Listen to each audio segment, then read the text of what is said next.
contract in the European League crushed the WNBA. The EuroLeague has reportedly made a massive offer to Caitlin Clark, one that could be hard to turn down. With jealousy brewing in the WNBA, the EuroLeague might be the perfect next move for Clark. It's a hostile league to Caitlin Clark. A 100 million EuroLeague offer is rumored for Caitlin Clark, who currently earns $74,000 from the Indiana Fever and $28 million from Nike over 4 years. If she accepts, she could become the highest-paid women's basketball player in history. And look at what the NBA became. Even when Jordan was ascending, and the league clearly saw that was the dude, and Nike was marketing the living hell out of Michael Jordan. I want to be like Mike. It was still burning magic. Without Caitlin Clark, the WNBA could crumble, losing its star power and long-term sponsorships. Players might go from the private jets they've been demanding all season to flying Spirit Airlines, an ironic downfall for the league's future stability. To know that the highest paid WNBA player last season made $300,000. $300,000, the highest. But not only to make more than that, you're going to make the most money that any woman has ever made in the WNBA. Caitlin Clark previously turned down a $5 million offer, emphasizing that it's not about the money for her. She plays for the love of basketball and isn't demanding extra pay like some others, unlike Angel Reese, whose approach differs. And keep hating, I love when I do that. Hating pays them bills, baby. I just hope y'all know, the WNBA don't pay my bills at all. I don't even think that pays one of my bills. Literally. I'm trying to think of like my rent for where I stay at. Does it? You don't even... Yo! I'm living beyond my means. It's like, no, my rent is more than that. It's $8,000. I'm living beyond my means, like y'all think, babe. If y'all thought, it's like, let me stop. Angel Reese acts immaturely, while 22-year-old rookies would dream of earning her salary. If Caitlin Clark leaves the WNBA, expect even more complaints from Angel. WNBA players who criticized Clark should brace themselves. Her move to Europe could bring massive changes to the league's landscape and future stability.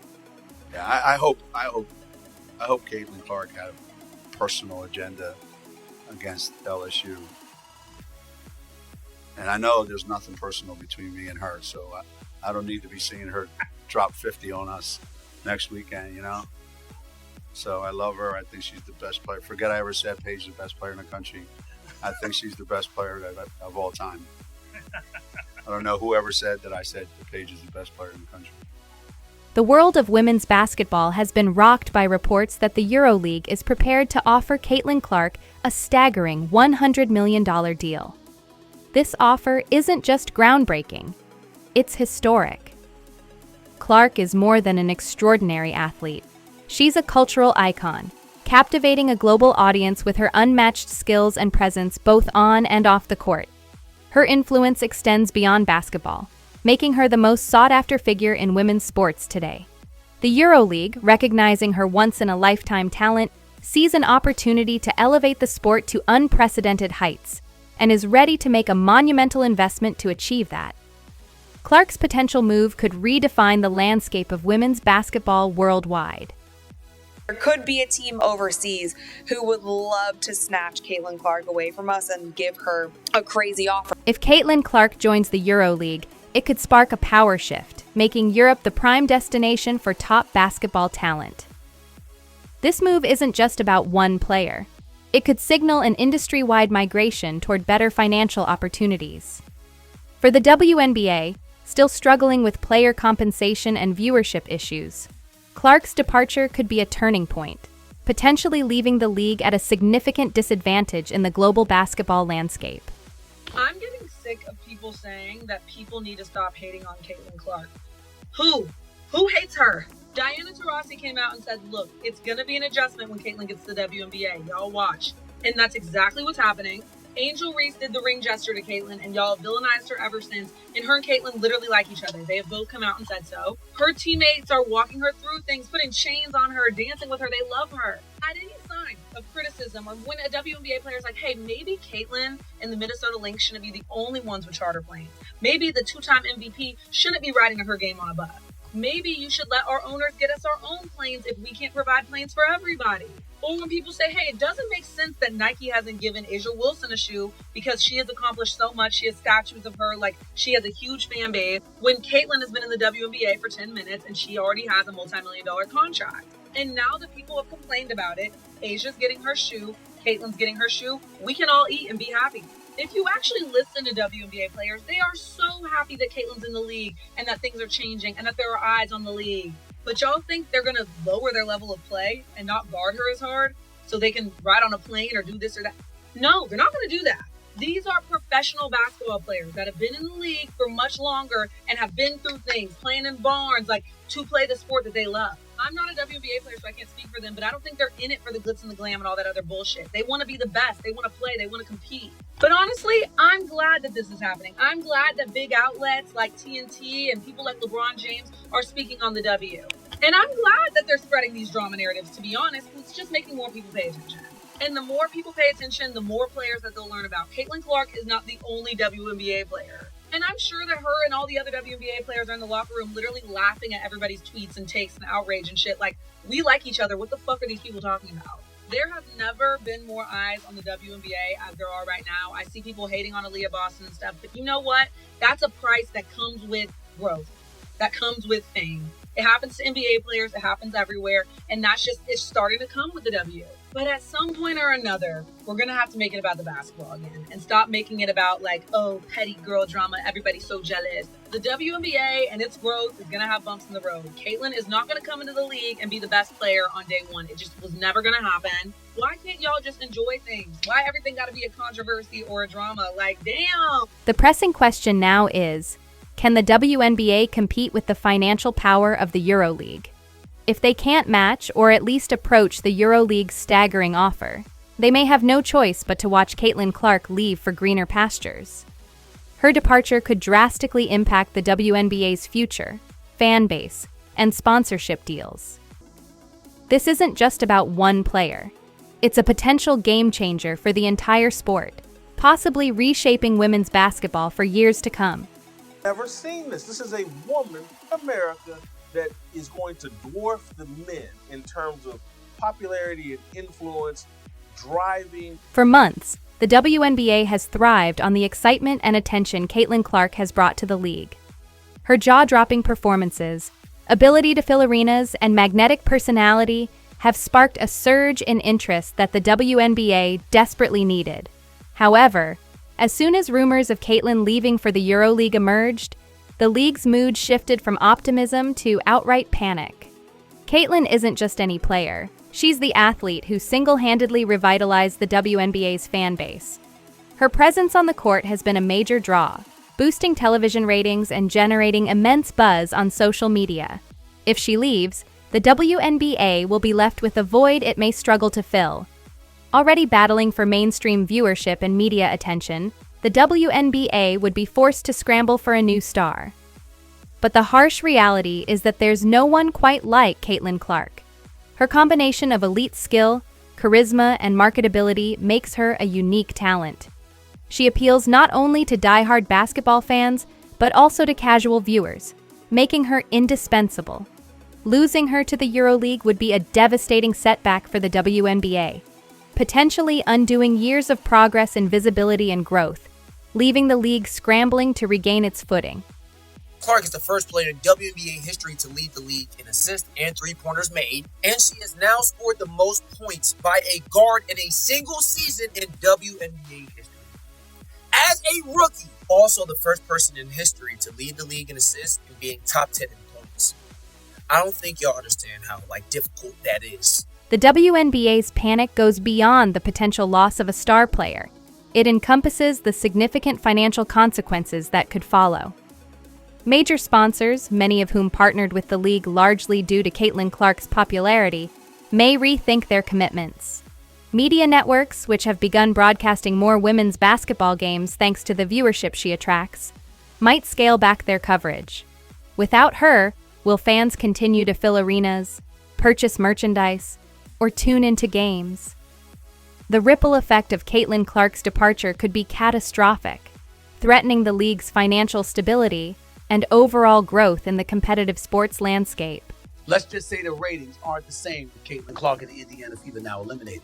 Game 1 of the Aces Liberty matchup on Sunday drew an average of 929,000 viewers. Was down nearly 50% from last Sunday's Fever Sun contest. By the way, not only was viewership down, but attendance was as well. Throughout the season, an undercurrent of jealousy has quietly built among WNBA players, and it's easy to understand why. Caitlin Clark, still early in her professional career, has become the league's face, overshadowing established stars who have been grinding for years.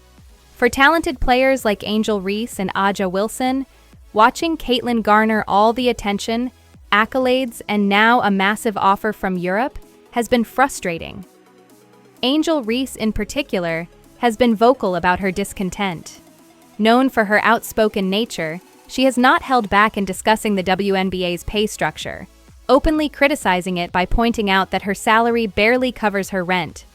This stark reality highlights the disparity and the challenges faced by athletes competing at the highest level of women's basketball, further fueling the tension among players who feel overlooked. And keep hating. I love when I do that. Hating pays them bills, baby. I just hope y'all know the WNBA don't pay my bills at all. I don't even think that pays one of my bills. Literally. I'm trying to think of like my rent for where I stay at. Does it? You don't even... Yo! I'm living beyond my means! It's like... No, my rent is more than that. It's $8,000. I'm living beyond my means. Like y'all think. Babe, if y'all thought... It's like, please stop. While Caitlin Clark's meteoric rise has captivated the sports world, players like Angel Reese and Aja Wilson feel sidelined. Despite their hard work and significant contributions to the growth of the WNBA, they haven't garnered the same level of global attention. The EuroLeague's massive offer to Caitlin has only intensified their resentment. For these seasoned players who have fought for recognition and fair compensation, witnessing a newcomer like Caitlin receive such an astronomical deal feels like a slap in the face. What's particularly interesting about this dynamic is that the jealousy isn't solely about money. It's about legacy. Reese and Wilson aspire to be remembered as pioneers of women's basketball. However, with Caitlin dominating headlines and potentially moving to Europe, they fear being overshadowed and forgotten. This tension highlights the ongoing struggles within the league, as established stars navigate the complexities of emerging talent and the evolving landscape of women's sports. Many people are watching women's basketball right now.